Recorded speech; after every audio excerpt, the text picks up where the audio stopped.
Okay, so starting from your first point about security, and you talked about him traveling at that point or not traveling at that point. I was listening to your report on Iran, and the fact that these people can be so sovereign, can be so strong, despite having been sanctioned for over 20 years, makes me feel very embarrassed to be a Nigerian. As a Nigerian, we have been colonized, we have been enslaved, yet there is no vision for our security. We can barely protect our own citizens. We need a foreign power to show an interest before our government sits up and starts tackling security or even making statements and showing empathy. The president visited at a point in Benue to pay condolence, but then he said, as the number one citizen, could not reach a particular point where his citizens, his constituents were hurt and were violated. And then you contrast that to a place that has been under sanctions for 20 years and see how organized, how structured they are. It really gives, I think it should give a lot of pause for thoughts to Nigerians to actually evaluate the quality of leadership they've had for the last 2 decades. Because if this were to happen to us, where we're completely gone, that's one thought I wanted to share. The second thought was about the statements that this is their time to enjoy being in the ruling party, having been in opposition for quite some time. And then I think to myself, what was done to them? What was done to them? I went for a declaration. The police and thugs came to scatter it. Yesterday in Calabar, we had thugs go and scatter an ADC meeting saying that they don't want any other party in the state. We have AERTW saying that their boss is the president and they are going to deal with any opposition that is in the state. And this is going all across Nigeria, in Kaduna, in different places, in Port Harcourt, so much. And you look at how tolerant the PDP was of opposition. I've read and I see videos of himself, the president, talking and castigating the president at the time, Goodluck Jonathan.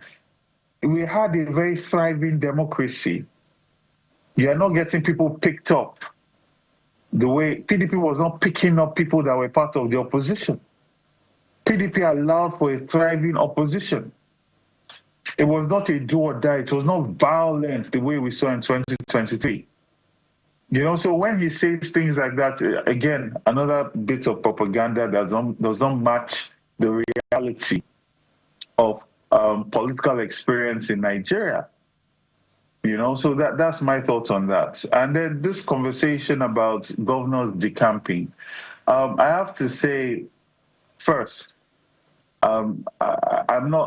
I want to be hard on the governors because I imagine if governors had more spine, they would have made different decisions.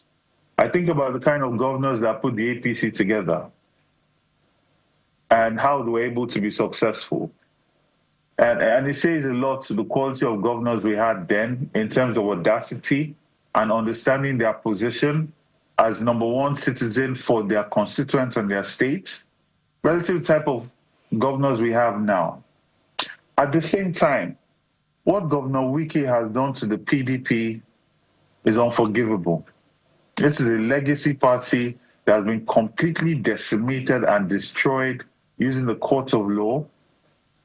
And anybody that wants to contest in an election cannot see the PDP as a platform that they can run their ambition on. It's not even just about decamping to the ruling party.